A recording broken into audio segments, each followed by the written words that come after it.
ನಮಸ್ಕಾರ ಎಲ್ರಿಗೂ. ಎಲ್ಲರೂ ಹೇಗಿದ್ದೀರಾ? ಎಲ್ಲರೂ ಚೆನ್ನಾಗಿದ್ದೀರಿ ಅಂತ ಭಾವಿಸ್ತೀನಿ. ಶೀಲಾ ವೀರಭದ್ರಪ್ಪ ಕನ್ನಡ ವ್ಲಾಗ್ಸ್ ಯೂಟ್ಯೂಬ್ ಚಾನಲ್ಗೆ ಎಲ್ರಿಗೂ ಸ್ವಾಗತ. ಇವತ್ತು ನನ್ನ ಬೆಳಗಿನ ಬ್ರೇಕ್ಫಾಸ್ಟ್ ಅನ್ನೋದಕ್ಕಿಂತ ನಾನು ಊಟದ ಥರನೇ ಮಾಡಿದೆ. ಯಾಕಂದರೆ ಎಲ್ರಿಗೂ ಇಷ್ಟ ಆಗೋದು ಹೊಟ್ಟೆ ತುಂಬ ಊಟ ಮತ್ತು ಆರೋಗ್ಯಕರವಾದ ಅಡುಗೆ. ಬ್ರೇಕ್ಫಾಸ್ಟ್ ಮಾಡೋದಕ್ಕಿಂತ ಈ ಥರದ ಅಡುಗೆಗಳ್ನೇ ಬೆಳಗಿನ ತಿಂಡಿಗೆ ಮಾಡೋದು ನಮ್ಮ ಉತ್ತರ ಕರ್ನಾಟಕದವರು. ನಾನು ಮೆಣಸಿನ್ಕಾಯಿ ಮತ್ತು ಬದನೆಕಾಯಿ ಹಾಕಿಬಿಟ್ಟು ಎಣ್ಗಾಯಿ ಮಾಡಿದೆ. ಎಣ್ಗಾಯಿ ವಿಡಿಯೋ ನಿಮಗೆ ನಾನು ಹಿಂದಿನ ವಿಡಿಯೋದಲ್ಲಿ ತೋರಿಸಿದ್ದೆ. ಇದಕ್ಕೆ ಕಾಂಬಿನೇಷನ್ನು ಜೋಳದ ರೊಟ್ಟಿ ನಿಮಗೆಲ್ಲ ಗೊತ್ತೇ ಇದೆ. ಒಂದು ಗುಂಡಾಲಿಗೆ 1-2 ಲೋಟ ನೀರು ಹಾಕಿ 4 ಇಡೀ ಜೋಳದ ಹಿಟ್ಟು ಹಾಕಿ ಸ್ವಲ್ಪ ಉಪ್ಪು ಹಾಕಿ ಚೆನ್ನಾಗಿ ಗೂರಾಡಿದೆ. ಅದು ಗಂಟಿಲ್ದಂಗೆ ಮುದ್ದೆ ಥರ ಅದನ್ನು ಮಾಡ್ಕೊಂಡ್ಬಿಟ್ಟು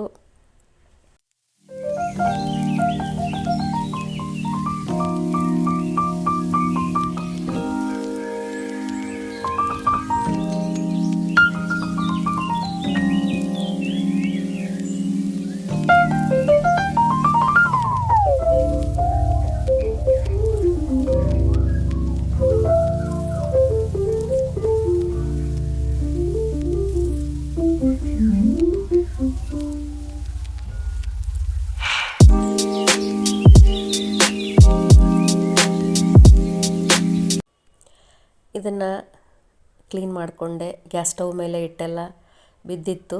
ಇತ್ತೀಚೆಗೆ ನಾನು ವಿಜಯವಾಣಿ ಅವರ ದೀಪಾವಳಿ ವಿಶೇಷಾಂಕ ಪುಸ್ತಕ ಓದಿದೆ. ಆ ಪುಸ್ತಕದಲ್ಲಿ ಪ್ರಥಮ ಬಹುಮಾನ ಪಡೆದ ಕತೆ ಇತ್ತು ಕಥಾಯನ ವಿಭಾಗದಲ್ಲಿ. ಅದು ಯಾವ್ದು ಕತೆ ಅಂದರೆ ಇನ್ನಷ್ಟು ಬೇಕೆನ್ನ ಹೃದಯಕ್ಕೆ ರಾಮ ಅಂತ. ಭಾಳ ತುಂಬ ಚೆನ್ನಾಗಿ ಬರೆದಿದ್ರು. ಶೀಲಾ ಸತ್ಯೇಂದ್ರ ಸ್ವಾಮಿ ಅಂತ ಅವ್ರ ಹೆಸರು. ಹರ್ವೆ, ಚಾಮರಾಜನಗರ ತಾಲೂಕು ಹರ್ವೆ ಅವರು. ಈ ಕತೆ ಓದ್ತಾ ಇದ್ದರೆ ಭಾಳ ನಮಗೆ ಎಲ್ಲರ ಜೀವನಕ್ಕೂ ಹತ್ರವಾಗಿದೆ ಇದು ಅಂತ ಭಾಸವಾಗ್ತಿತ್ತು.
ಬಿಸಿ ನೀರಿಂದ ಜಿಗಿ ಮಾಡ್ಕೊಂಡಿರೋ ಹಿಟ್ಟಿಗೆ ಸ್ವಲ್ಪ ಜೋಳದ್ದು ಒಣ ಹಿಟ್ಟು ಹಾಕಿ ಸ್ವಲ್ಪ ತಣ್ಣೀರು ಚಿಮುಕ್ಸ್ತಾ ಎರಡೂ ಅಂಗೈ ಹಚ್ಚಿ ಚೆನ್ನಾಗಿ ನಾದಿದಾಗ ರೊಟ್ಟಿ ಭಾಳ ಮೆದುವಾಗುತ್ತೆ. ಎಷ್ಟು ಚೆನ್ನಾಗಿ ನಾದ್ತೀವೋ ಅಷ್ಟು ಚೆನ್ನಾಗಿ ರೊಟ್ಟಿ ಮೆದು ಬರುತ್ತೆ. ಈ ವರ್ಷದಲ್ಲಿ ಹೇಳ್ಬೇಕಪ್ಪ ಅಂದರೆ ನಮ್ಮ ಕಡೆ ಉತ್ತರ ಕರ್ನಾಟಕದ ಕಡೆ ಮಳೆ ಬೆಳೆ ಚೆನ್ನಾಗಾಗಿದೆ. ಮಳೆ ಭಾಳ ಚೆನ್ನಾಗಾಗಿರೋದ್ರಿಂದ ಎಲ್ಲರ ಮನೆಯಲ್ಲೂ ಜೋಳ ಭಾಳ ಚೆನ್ನಾಗಿ ಬೆಳೆ ಬಂದಿದೆ. ತುಂಬ ಚೆನ್ನಾಗಾಗಿ ಜೋಳ ಬೆಳ್ಳಗೆ ಕಾಣಿಸ್ತವೆ, ರೊಟ್ಟಿನೂ ಮೆದುವಾಗ್ತವೆ. ಮಳೆ ರಾಯನ ಕೃಪೆ ಹೀಗೆ ವರ್ಷಕ್ಕೂ ನಮ್ಮ ಉತ್ತರ ಕರ್ನಾಟಕ ಜನರ ಮೇಲೆ ಇರಲಿ ಅಂತ ನಾನು ಕೇಳ್ಕೊಳ್ತಾ, ಎಲ್ರಿಗೂ ನನ್ನ ಚಾನಲ್ನ ಸಬ್ಸ್ಕ್ರೈಬ್ ಮಾಡ್ಕೊಳಕ್ಕೆ ಮಗದೊಮ್ಮೆ ಕೇಳ್ಕೊಳ್ತೀನಿ. ಹಾಗೆ ಕಮೆಂಟ್ಸ್ ಮಾಡಿ, ಲೈಕ್ ಮಾಡಿ, ಶೇರ್ ಮಾಡಿ ಅಂತ ಕೇಳ್ತೀನಿ. ಮತ್ತು ಶೇಂಗಾ ಚಟ್ನಿ ಸ್ವಲ್ಪ ಮಾಡಿದ್ದೆ. ಎಣ್ಗಾಯಿಗೆ ಶೇಂಗಾ ಚಟ್ನಿ, ಜೋಳದ ರೊಟ್ಟಿ ಕಾಂಬಿನೇಷನ್ನು. ಲಟ್ಟಿಸ್ಬೇಕಾದ್ರೆ ಸ್ವಲ್ಪ ಹಿಟ್ಟು ಹಚ್ಕೊಂಡು ಲಟ್ಟಿಸ್ಬೇಕಲ್ಲ, ಹಾಗಾಗಿ ಇದನ್ನೆಲ್ಲ ತಯಾರಿ ಮಾಡಿಕೊಂಡೆ. ನಮ್ಮ ಮನೆಯವ್ರು ಇನ್ನೇನು ತಿಂಡಿಗೆ ಬರೋ ಟೈಮು. ನನ್ನ ಮಗ ಬಂದಿದ್ದ, ಅವನು ನೈಟ್ ಶಿಫ್ಟ್ ಇತ್ತು ಮುಗಿಸ್ಕೊಂಡು ಬಂದಿರೋದ್ರಿಂದ ಅವನಿನ್ನೂ ಎದ್ದಿರಲಿಲ್ಲ. ಅಷ್ಟೊತ್ತಿಗೆ ಹಾಲು ಕೊಟ್ಟರು. ಹಾಲು ಮತ್ತು ಬಿಸಿ ಮಾಡೋಕ್ಕಿಟ್ಟೆ. ಮತ್ತು ಸಾರಿಗೆ ಸ್ವಲ್ಪ ಸೊಪ್ಪಿನ ಬೇಳೆ ತರಕಾರಿ ಎಲ್ಲ ಹಾಕಿ ಸಾಂಬಾರಿಗೆ ಸ್ವಲ್ಪ ರೆಡಿ ಮಾಡಿಟ್ಟಿದ್ದೆ, ಮಧ್ಯಾಹ್ನಕ್ಕೆ ಸರಿ ಹೋಗುತ್ತೆ ಊಟಕ್ಕೆ ಅಂತ. ಹೀಗೆ ನೋಡಿ ನನ್ನ ದಿನಚರಿ. ನಿಮ್ಮ ದಿನಚರಿ ಎಲ್ಲ ಹೇಗಿರುತ್ತೆ ಅಂತ ನನಗೆ ಕಮೆಂಟ್ ಮಾಡಿ ತಿಳಿಸಿ. ಚೆನ್ನಾಗಿ ಬೆಂದಿತ್ತು, ಒಗ್ಗರಣೆ ಹಾಕಬೇಕಿತ್ತು. ಮಧ್ಯಾಹ್ನ ಊಟಕ್ಕೆ ರೆಡಿ ಮಾಡಿದ್ರು ಆಯ್ತಂತ ಅದನ್ನು ಸೈಡಲ್ಲಿಟ್ಟು ರೊಟ್ಟಿ ಲಟ್ಟಿಸೋಣ ಅಂತ ರೆಡಿ ಮಾಡಿಕೊಂಡೆ. ರೊಟ್ಟಿ ಉದ್ದುತ್ತಾ ಸ್ವಲ್ಪ ಮುಂಚೆ ಸ್ವಲ್ಪ ತಟ್ಕೊತೀನಿ, ಆಮೇಲೆ ರೊಟ್ಟಿ ಉದ್ದುತ್ತೀನಿ ನಾನು ಯಾವಾಗಲೂ.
ಅಡುಗೆ ಮಾಡೋದು ಕೂಡ ಒಂದು ಕಲೆ ಅಂತ ತಿಳಿದಂಥವ್ರು ಹೇಳ್ತಾರೆ. ನಾವು ಎಷ್ಟು ಶ್ರದ್ಧೆ ವಹಿಸಿ ಎಷ್ಟು ಇನ್ವಾಲ್ವ್ಮೆಂಟ್ ಮಾಡಿ ಅಡುಗೆ ಮಾಡ್ತೀವಿ ಅಷ್ಟು ರುಚಿಕರವಾಗಿ ಅಡುಗೆ ಆಗುತ್ತೆ ಅಂತ ದೊಡ್ಡವ್ರು ಯಾವಾಗಲೂ ಹೇಳ್ತಾ ಇರ್ತಾರೆ. ನಾವು ಮಾಡುವಾಗ ಅದ್ರ ಮೇಲೆ ಗಮನ ಇಟ್ಟು ಮಾಡಿಬಿಟ್ರೆ ರುಚಿಯಾಗಿರುತ್ತೆ, ಮನೆಯವರಿಗೆಲ್ಲ ಇಷ್ಟ ಆಗುತ್ತೆ. ಮನೆಯವರಿಗೆಲ್ಲ ಇಷ್ಟ ಆಗಿ ಅವ್ರ ಹೊಟ್ಟೆ ತುಂಬ ಊಟ ಮಾಡಿದರೆ ಅಷ್ಟೇ ಸಾಕಲ್ಲ, ನಾವು ಮಾಡಿದ್ದಕ್ಕೂ ಒಂದು ಸಾರ್ಥಕತೆ ಆಗುತ್ತೆ. ನೀವೆಲ್ಲ ಬ್ರೇಕ್ಫಾಸ್ಟಿಗೆ ನಿಮ್ಮ ಕಡೆ ಎಲ್ಲ ಯಾವ್ಯಾವ ರೀತಿ ತಿಂಡಿಗಳ್ನ ಮಾಡ್ತೀರಿ ಅಂತ ಕಮೆಂಟ್ ಬಾಕ್ಸಲ್ಲಿ ತಿಳಿಸ್ತೀರಾ ಪ್ಲೀಸ್. ನಾವು ಉತ್ತರ ಕರ್ನಾಟಕದವರು ಜೋಳದ ಊಟ, ಜೋಳದ ಅಡುಗೆ ಇದೇ ಜಾಸ್ತಿ ನಮ್ಮದು. ನಮ್ಮ ಕಡೆ ಸ್ಪೆಷಲ್ಲು ಒಗ್ಗರಣೆ ಮೆಣಸಿನ್ಕಾಯಿ ಈ ಥರ ಇರುತ್ತೆ. ಹೀಗೆ ಕಬ್ಬಣದ ಹಂಚಲ್ಲಿ ರೊಟ್ಟಿ ಬೇಯಿಸೋದ್ರಿಂದ ಆರೋಗ್ಯಕ್ಕೆ ಒಳ್ಳೆಯದು ಅಂತ, ಐರನ್ನಲ್ಲಿ ಎಲ್ಲ ರೀತಿಯೂ ಅಡುಗೆ ಉಪಯೋಗಿಸ್ರಿ, ಐರನ್ ಕಂಟೆಂಟ್ ಇರೋವಂಥ ಪಾತ್ರೆಗಳನ್ನ ಬಳಸಿ ಅಂತ ಈಗೆಲ್ಲ ತುಂಬ ಹೇಳ್ತಾರೆ. ಮೊದಲಿಂದನೂ ಇತ್ತು. ಈ ನಡುವೆ ಸಿಲ್ವರ್ ಹಂಚುಗಳೆಲ್ಲ ಬಳಸ್ತಿದ್ರು ಕೆಲವೊಬ್ಬರು. ಈಗೀಗ ಮತ್ತೆ ಯಥಾ ರೀತಿ ಎಲ್ಲ ಅದಕ್ಕೆ ಮರಳಿದೆ. ಎಲ್ಲ ಮಣ್ಣಿನ ಮಡಿಕೆಯಲ್ಲಿ ಅಡುಗೆ ಮಾಡೋದು, ಎಲ್ಲ ಕೆಬ್ಬಣದ ಸಾಮಾನಿರೋ ಕಡಾಯಿ ಮತ್ತು ಹಂಚುಗಳ್ನ ಉಪಯೋಗಿಸೋದು. ಹೀಗೆ ನಮ್ಮ ಮನೆಯವ್ರು ಬಂದಿದ್ದರು, ಅವ್ರಿಗೆ ತಿಂಡಿ ಹಾಕ್ಕೊಟ್ಟೆ. ನನ್ನ ಮಗ ಇನ್ನೂ ಮಲಗಿದ ನೋಡ್ರಿ. ನೈಟ್ ಶಿಫ್ಟ್ ಇತ್ತು ಅವನಿಗೆ. ನಾನು ಒಂದೆರಡು ಸಲ ಎದ್ದೇಳಿಸಿದೆ, ತಿಂಡಿಗೆ ಟೈಮ್ ಆಯಿತು ಎದ್ದೇಳಪ್ಪಿ ಅಂತ. ಬಟ್ ಅವನಿಗೆ ನೈಟ್ ಪೂರ್ತಿ 9 to ಮಾರ್ನಿಂಗ್ 5ವರೆಗೂ ಎದ್ದಿರ್ತಾನೆ. ಹಾಗಾಗಿ ಅವನಿಗೆ ನಿದ್ದೆ ಇರುತ್ತೆ. ಅವನು 11-12 ಹಂಗೆ ಎದ್ದು ಊಟ ಮಾಡ್ತಾನೆ. ಮಧ್ಯಾಹ್ನದ ಊಟ, ಬೆಳಗಿನ ಊಟ ಆವಾಗಲೇ ಮಾಡಿಬಿಡ್ತಾನೆ. ನಮ್ಮ ಮನೆಯವ್ರಿಗೆ ತಿಂಡಿ ಆದ ತಕ್ಷಣ ಕಾಫಿ ಬೇಕೇ ಬೇಕು. ನಾನು ಏನೇ ಮಾಡ್ತಿರಲಿ ಅವರಿಗೆ ಬಿಟ್ಟು ಕಾಫಿ ಮಾಡಿಕೊಡ್ಬೇಕು. ಅದೊಂದು ಅವ್ರಿಗೆ ಮೊದಲಿಂದನೂ ಅಭ್ಯಾಸ. ಅವ್ರಿಗೆ ಇನ್ನೊಂದು ಬಿಸಿ ರೊಟ್ಟಿ ಮಾಡ್ಕೊಳ್ತಾ ಪಕ್ಕದಲ್ಲಿ ಕಾಫಿ ಮಾಡೋದಕ್ಕೆ ರೆಡಿ ಮಾಡಿದೆ. ಕಾಫಿ ಸ್ವಲ್ಪ ಸ್ಟ್ರಾಂಗೇ ಬೇಕು ಅವರಿಗೆ. ಹೀಗೆ ಕಾಫಿ ಮಾಡಿದೆ. ಕಾಫಿ ಮಾಡ್ತಾ ನನಗೂ ಒಂದು ಗ್ಲಾಸ್ ಬೇಕನ್ನಿಸ್ತು. ನಂದು ರೊಟ್ಟಿ ಮಾಡಿ ಎಲ್ಲ ತೆಗೆದು ಆಮೇಲೆ ನಾನು ತಿಂಡಿ ಮಾಡಿ ಕಾಫಿ ಕುಡಿಯೋದು ಲೇಟಾಗುತ್ತೆ. ಹಾಗಾಗಿ ನಾನು ಮಾರ್ನಿಂಗ್ ಕಾಫಿ ಕುಡಿದಿರಲಿಲ್ಲ. ನನಗೆ ಇವತ್ತು ಸ್ವಲ್ಪ ಬೇರೆ ಅದು ಇದು ಕೆಲಸ ಇತ್ತು. ಹಾಗಾಗಿ ನಾನು ಬಿಸಿನೀರು ನುಗ್ಗೆ ಸೊಪ್ಪು ಪೌಡ್ರ್ ಕುಡಿದು ಹಾಗೆ ಇದ್ದೆ. ಹಾಗಾಗಿ ನನಗೂ ಅವ್ರಿಗೂ ಇಬ್ಬರಿಗೂ ಸೇರಿಕೊಂಡು ಕಾಫಿ ಮಾಡಿಕೊಂಡೆ.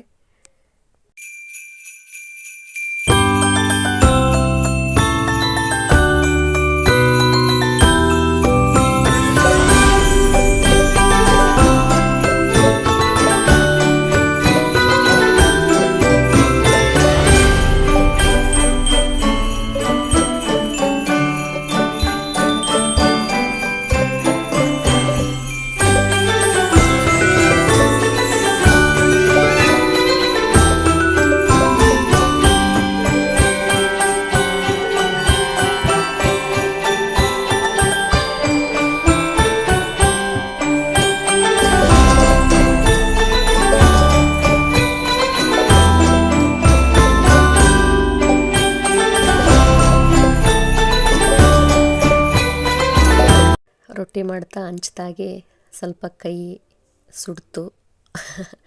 ಕಾಫಿ ಚೆನ್ನಾಗಿತ್ತು. ರೊಟ್ಟಿ ಮಾಡ್ತಾನೆ ಕಾಫಿ ಇರಿದೆ. ಎಲ್ರಿಗೂ ಥ್ಯಾಂಕ್ ಯು ಹೇಳ್ತಾ, ಮತ್ತು ರೊಟ್ಟಿನ ನಾವು ಮಧ್ಯಾಹ್ನದಷ್ಟೊತ್ತಿಗೆ ಊಟಕ್ಕೆ ಸ್ವಲ್ಪ ಹೆಚ್ಚಿಗೆ ರೊಟ್ಟಿ ಮಾಡಿ ಇಟ್ಕೊಂಡಾಗ ಅದನ್ನು ಈ ಥರ ಸ್ಟೀಲ್ ಬಾಕ್ಸಲ್ಲಿ ನಾವು ಹಾಕಿಟ್ರೆ ಮೆತ್ತಗಿರುತ್ತೆ ರೊಟ್ಟಿ ಮಧ್ಯಾಹ್ನದ ಊಟಕ್ಕೆ. ಮುಂಚೆ ಎಲ್ಲ ಚಿಬ್ಲಿ ಅಂತ ಬರ್ತಿದ್ವು, ಅದರಲ್ಲಿ ಹಾಕಿ ಒಂದು ಬಿಳಿ ಬಟ್ಟೆಯಿಂದ ಮುಚ್ಚಿಡ್ತಿದ್ರು ಆಗಿನ ಕಾಲದವರೆಲ್ಲ. ಈಗ ಚಿಬ್ಲಿ ಗಿಬ್ಲಿ ಎಲ್ಲ ಹೋಗ್ಬಿಟ್ಟಿದ್ದಾವೆ. ಎಲ್ಲ ಈಗಿನ ಜನ್ರೇಷನ್ನು ಬಾಕ್ಸು ಅವೇ ಬಂದಿದ್ದಾವೆ. ಮತ್ತು ಎಲ್ಲ ರಿಟರ್ನ್ಸ್ ಆಗ್ತಾ ಇದ್ದಾವೆ. ಮುಂಚಿನ ಎಲ್ಲ ಸಾಮಾನುಗಳು ವಾಪಸ್ ಬರ್ತಿದ್ದಾವೆ. ನಾವು ಮತ್ತೆ ಅವನ್ನೆಲ್ಲ ಉಪಯೋಗಿಸ್ಬೇಕು ಈಗ ಇನ್ನು ಮುಂದೆ.